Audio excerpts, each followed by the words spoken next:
Now we are together with Mrs. Przyłębska. Yes. First of all, thank you for hosting us in your house and this beautiful lunch organization.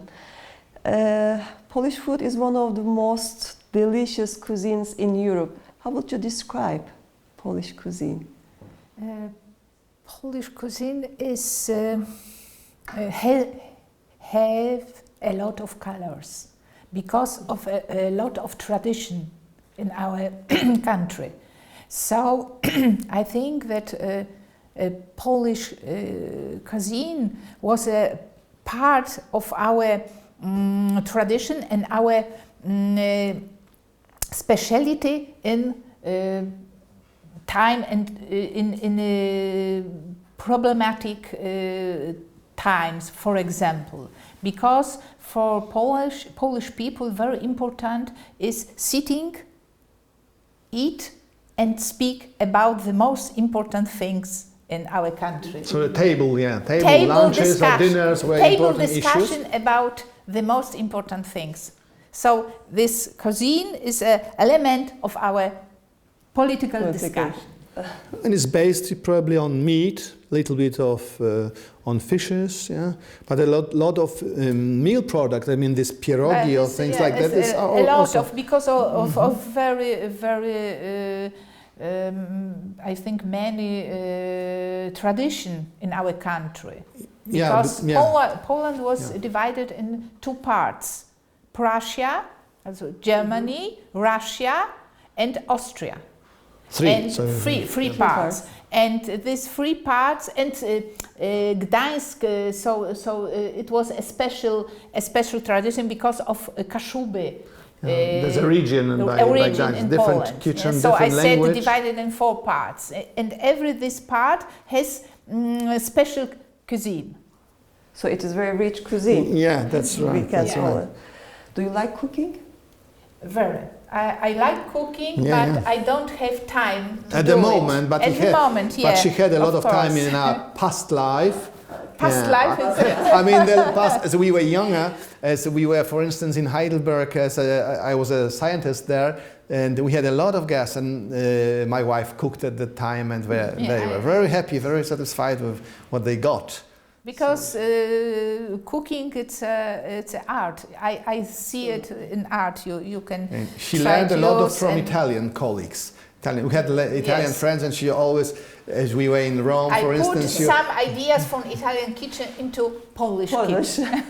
What about you? Do you like cooking? No, I like baking, and I did it for some years. Now, first, I don't have time. Sure. And secondly, I shouldn't eat products with sugar, so I eliminated my cooking from my program. Today you will have occasion to eat apple cake, and it's a specialty of my I did some years ago. Now it will be done by professionals.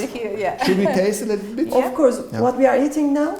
It's a herring with cut it as a tatar from herring with apples, because of the fishes. Yeah, that's the same. Yeah, today is Friday, so we eat fish. I don't know if you know that there is a Bavarian tradition. The previous week, fish essen, eating fish. They also have only one day in a year that they eat fish in any form. And you really go to them. Fish is always healthy, but it is really delicious. Many says that our kitchen is too similar to German kitchen, but no, but it's not true. It's not true. No, first. it's not true. And secondly, at first step, I can say it's not true. No. And secondly, you can to fish out from the different traditions some very specific dishes and make a menu with them, and it will be very original. But we planned some years ago, maybe 15 years ago, that we will have a restaurant here with my wife cooking, but now we are too old and in functions, so it will not be possible. But we had such a dream, just to establish such a restaurant in Berlin. In Berlin, why not? Yeah. I can be the first guest. and we have Polish white wine. Yeah, that's an interesting history, because normally people in Western Europe cannot associate. Yeah, let's drink for a meeting. Cheers. Cheers. When I'm telling here in Berlin that we have wine, in Poland they say beer, not wine, it's too cold. No, at the moment it's not too cold in Poland, the climate changes. And we had wines or produced wine many years ago in Karpaty, in the mountain, down on the border to the Slovakia and to the Ukraine. Now, probably this wine is from the area of Stettin, which is on the Baltic Sea. So unimaginable. And this wine is also ordered or bought by the president of the state for his dinners from the Stettin. I'm not the expert, but it is really It's good, yeah. That's successful. And usually it's wine, white wine, but sometimes they try also with red wine. It is very tasty. And how did you meet? You can tell it. Maybe about our story. Maybe you say you like. I was a student of philosophy at the university, and we had, of course, a philosophical lecture, but there was also a linguistical. So two languages should be chosen, Russian and Western language. And for me it was English. We have to learn Russian. Yeah. It was for us. But in among my colleagues in students were only one person who spoke English as good as I. So others were at the elementary course. So we had to find a group at another study direction, or how to say. So I was at first by psychological studies, and then I went to law studies. It was and I funny met. story because we married during. In the same time, we have English lessons, and we came too late, and we said our teacher, sorry, we couldn't come earlier because we just married. It was surprise for your teacher and probably for class. Yeah. It's not surprise. No, the teacher was very happy with this. That she joined us. How old were you? I was 21 and my wife was 20. She's younger. So it means it shows us that statistics are true, right, which I mentioned. Right. That people in Poland, when they get married, they usually do it in between 22 and 27, 30, something like that. And after 1 year, we became a son. Yes, and I must say that. But you were still students. And it was we could really manage it. It was really very nice, amazing time with child. Better as time with our second son, because in this time I worked. And it was not so easy. It was easier to have child as a student. During this time, because we were younger, and it was everything was so very happy and without problems. And sometimes we got help from my colleagues, students. Or sometimes she took her son to lecture. You know, she put a child in the box in a lecture, and if it was not crying, it was accepted by professors. Was sometimes. he crying? No. No, he was nice. He was really very, he was very. Yeah. And now he is living in Warsaw, not far from the flat of my wife, with a family, have two children. Two children. And works for an insurance company, one of the biggest in Poland. Yeah. Mm-hmm. And both were educated also here in Germany, because I'm not only a diplomat but also a professor of philosophy, as you mentioned. So we were here many times in connection with my activity. So we spent, for instance, 2 years in Heidelberg at the university, and the younger son began his education in Germany as 5-year-old child, and the other was 10 years old, so he had to prepare himself, and he did it in Poland, studying German books, so he was prepared, and the other one was not prepared at all. But after six months, he suddenly started to speak German. almost perfect German. And now he's an expert in the family. Sometimes if I have some problems, if formulation, I call him and ask him, die, der, das, and so on. Yeah, that's. What about how you involved then in diplomacy, and how you describe connection between philosophy and diplomacy, or what is the philosophy of diplomacy?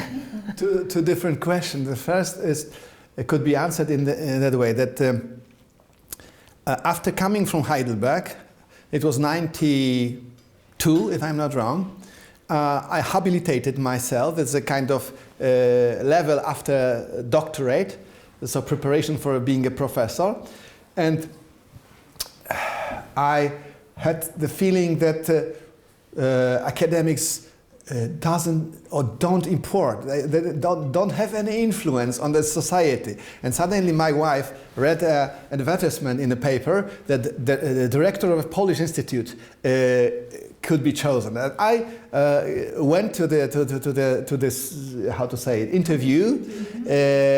They didn't accept me, they had someone else, but they noted my name, and a year later a telephone rang and said, there is a position in the Polish embassy in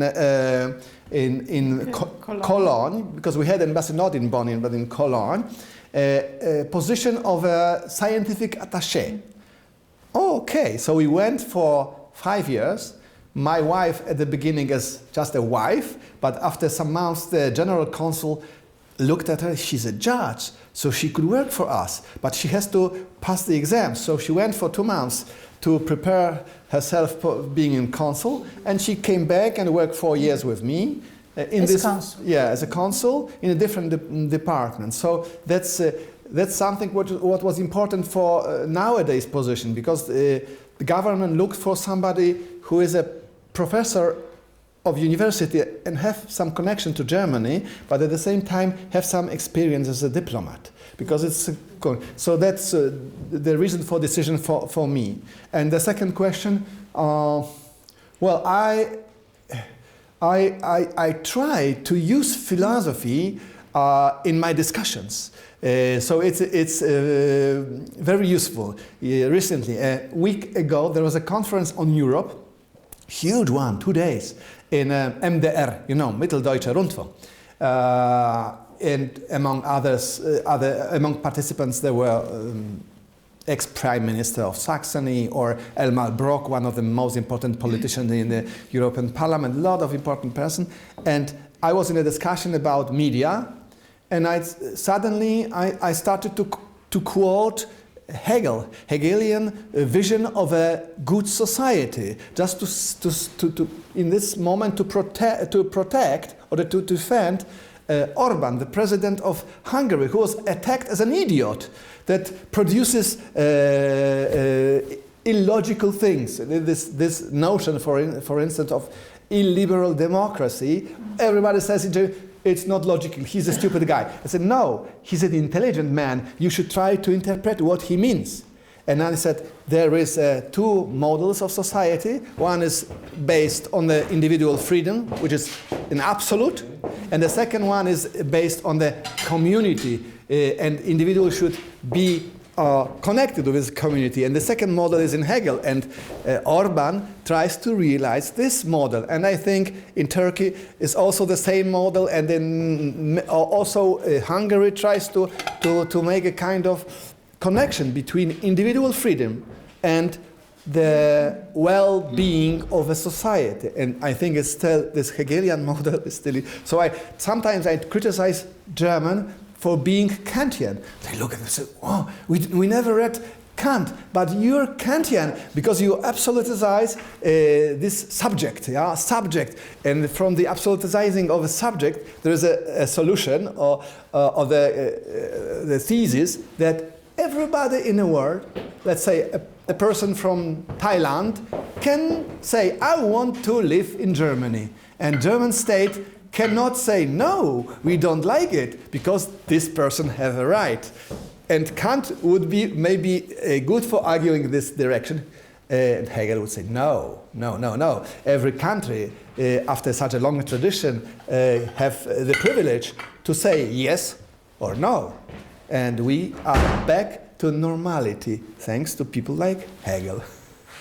So it's important to use, and I'm a disciple of one of the best philosophers in the world.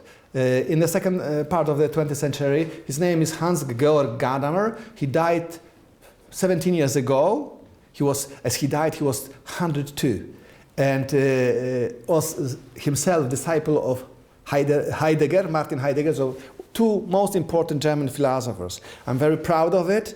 And I'm a kind of ambassador of him also in Poland. I translated 3 or 4 books from him. So, and we knew ourselves very well. We had a very good contact. So I am a kind of a Polish citizen, Polish ambassador, and German philosopher, I would say. Philosophically, I'm German. And this soup is called żur. Yeah? Żur. This, yeah. Mel soup with mushrooms. Mushrooms, yeah. Let's taste maybe a little bit. It's sour. It is really delicious. And soups are always at your kitchen, yeah? Yes. Yeah, in Poland. Yeah, they are more important than this soup, antipasti. Yeah. We usually don't have any antipasti, and we eat salad, not as antipasti, but salads always with meat or with fish together. No? Mm-hmm. But the first thing is soup usually. What was the hardest moment of your career? Diplomatic or? Diplomatic. Well, I mean, after coming here, I expected, let's say, willingness for a deliberation, for discussion. So if I say something different from their expectation, they will ask for explanation, for a longer discussion. And it didn't happen. So I lost a little bit of my faith that Germans are a nation of poets and philosophers. They were some years ago, but now they stopped analyzing things, stopped reflecting. So that was a great surprise for me and a burden as well, because sometimes I'm mad, very antagonistic, you know. So they treat me as a kind of propaganda man of government and so on. And okay, he said, but it's not true what he says. And sometimes I say, during my lectures, I will say something not as an ambassador, but as a philosopher now, philosopher of culture, a man for who the truth is more important than governments. And I quote usually the sentence from Aristoteles, who said, amicus Plato sed magis amicus verita. Plato is my friend, but true is my better friend. And there was a problem, I think, that when my husband explains something, and from his speaking, they make only information only with one sentence. Half from of example. A sentence, yeah. The excerpt. And it's the most it's very problem. unfair. I think so. Unfair, because like this sentence with this 100 years, you know, this you mentioned the 100. My speech was very positive, and there was only one or half of a sentence. But in all German media, so the ambassador said it was a catastrophe. Yeah? But I said, I was speaking after Heiko Maas, and my speech was a hand towards him in a sense, yeah. So the kind of because manipulation. You must explain this connection between Polish and German. It's not easy connection, and it's difficult to explain in one sentence. So I think this problem. We may say it, everything is beautiful, and suddenly comes this question of reparation. I mean, for the war. So you can not mention it. If you mention it, you have to explain what's going on, why, and what possible solutions are. And what given. What need Polish people discuss about this problem, because for Germany it's very easy to say with reparation we decided and we don't want to speak about it. No, for us it's very important to discuss. What do you mean? Yeah. There are two parts of this problem we can talk about. It's let's say reparation for the state that was ruined, and we can talk about it with Germans on diplomatic level, maybe without money or some symbolic things. But there are also but we should speak about it. It's not done. They appeal to some things that are very.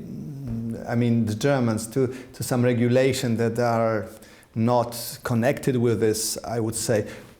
We should talk about it, and there is slowly willingness by some of them saying the thing was not done because we didn't have a peace treaty after the war. Normally it is a peace treaty after the First World War. There was a peace treaty between France and Germany, and Germany paid the reparation, if I'm not wrong, till the year 2012, almost 100 years. And after the Second World War, because of a situation, Americans, Russian conflict, there was no peace treaty and no any reparation from Germany to Poland. Yeah? And now, that's a problem for both sides, I would say. Yeah. So you are working, helping for the rights of Polish people who were damaged by Nazis. Was it successful in the end, or is it still incomplete and ongoing process? First of all, the most important thing, it was such a situation with reparation that nobody thought that we will speak about it. It was the first step, and I think it was very important for people. We had in this time a lot of people who wanted to speak about his problems during the Second World War, and it was very important for them. It was first step, and another it was because we speak about symbolic quote, because they never got really money after their very hard work during the war. Yeah. Never. But you mean this group of people? We don't speak about reparation. We don't speak about money. It was symbolic that Germany said, really, we will give some symbolic money to say that we were this bad side of Second World War story. Because for Polish people is every time problem. I have had my husband, you spoke about this situation with German camps in Poland, and it was every time problem that we had no information, very clear information for Germany that they prepared for Polish people, especially for Polish people, very difficult situation. That Polish people had to work. Sometimes they died because of this difficult work. They were slaves. We can speak. They were slaves, and because of this, I think this discussion, this foundation, it was a symbolic guest. Because there was a kind of foundation in connection with the work of my wife, because probably read about it, that it was, she was a diplomat for the second time, because she was firstly 5 years with me, and then she went back to Berlin and was connected with slave work. Yeah. And there was a kind of symbolic reaction. It was only symbolic, because people got very little money. And we can speak about it only for sometimes for 3 years of work to be thousands of euros, and if they got let's say 50 euros or sometimes 200 euros. But it was symbolic in gas, and so important for them. Yeah. Not political, only symbolic. It was very, very important for Polish people and Polish but society. most of them don't live now. Yeah, It's only but single person. children could But there's a get, problem if yeah. children should get money for the. It's a. Yeah, But it is we- not the main issue in this reparation. Yeah? No, it's main only issue is evidence, disaster that appeared in the countries, bombing on Warsaw, for instance. Warsaw was to 80% bombed, so we have to rebuild the capital city from nothing, and it was not due to military action. Just as German won with uprising, it was probably 100,000 people from Warsaw had to go to concentration camp. The city was empty, and Germans started to demolish the city. So we So, speak about yeah, symbolic and we- yeah. gas And every, it was very important. there was a decision that Poland rebuilds. At the beginning, as new Polish government was built, there was a thinking that we should change our capital to another city. And then there was the second, we will rebuild it with the power of a whole society. But it meant every small city, bigger city, should give money and material from their own sources to Warsaw. So these cities were growing slowly because of this. Some 10 years we had to rebuild Warsaw. Yeah. And now we have trout. Trout, yeah. It's very popular in South Poland. And for example, in Czechia and On the border, yeah. these rivers were And going it's- from the mountains, and trouts living in them. In potatoes, the most important thing in our eating. There's every Pole don't eat without potatoes. Potato is Smells. I would say, Julia, that carrots are very because we have also potatoes now in Polish gardens, but we had probably carrots all the time, and potatoes were brought from Italy we had a queen from Italy. Her name was Bona, and he brought with herself to Poland. It was 17th century, if I'm not wrong, many vegetables that were unknown in Poland. She brought with her. Do you have any kind of routine in Berlin? You can't come frequently, I know, but when you stay here, what you are doing? Here, and I'm in Berlin. I'm a wife of No, but ambassador. there are two routines. Yeah. One is going to church on Sunday. No. We have an English-speaking mission. There's a second Yeah. routine because habits, routine. Yeah. The second routine is to relax with shopping. The shopping. No, yes, but it's Yes, it's true. no, yes, of course. You but are my wife, I do shopping, but yeah. I come to Berlin to spend time with my husband because for us, and so it's routine. I mean because we are very family. And we, with our children, we spend a lot of time every time, and it was for us very, very important. And now we have such a situation that I work in Warsaw, so 5 days I have to be in Warsaw, and it's not easy to spend your time speaking with telephone. It's really, for me, it's very, very difficult. So I can say, of course, I go to church, I go to, but the most important routine is spend time with you as your wife, because for me it's a very nice, because I am traditional, but I am a mix between feministic and traditional, and it is possible. So I can say it's a modern conservative woman.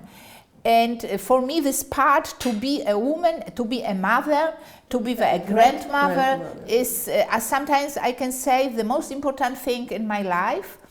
And my job is, of course, very, very important too. But I think that first I am a woman. Wife, second place. and That's interesting for you. And so it's now a situation is so that I come to Berlin and my husband from time to time to Warsaw, but the most time I'm As usual. Yeah, in auto to come here. It's So easier. this routine is very, very important. What about your relations between your grandchildren? Very important, funny. I love them, and I can't say I love them more as my children, but it's something another. But I am happy that I have a very good contact with grandchildren. Two medals, small, Flavia and Girls, Flora, yeah. girls, yeah, and they are very nice, and 3 boys. The oldest is a girl Yeah. and the youngest is a girl. And between Yeah, the three between boys. our 3 Yeah. boys, yeah. Good and, combination. yeah, and this, we like play with them, speak with them. It's just very Yeah. beautiful. She takes care about the familiar bounds, I'd say, more than me. And about common activities, I willingly go to church with her without any problems, but I have problems in shopping. I hate shopping. I can run 2 hours at a tennis court, but 30 minutes go to shopping. in shop, I'm so exhausted. So I just think what I need. I go to a shop in 20 minutes. I buy it and go back. Yeah. So sometimes I drive her and come back, and in 3 hours I take. Yeah. So, thank you very much for your hospitality. We felt as all team like at our house. And thanks a lot for all the informations. And thank you very much. You came from Poland very early in the morning, and you hosted us in your house. It was really a privilege to be here with you, and it was all delicious.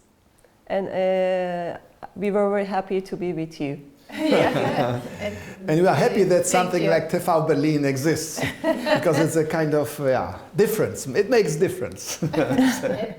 Thanks a lot.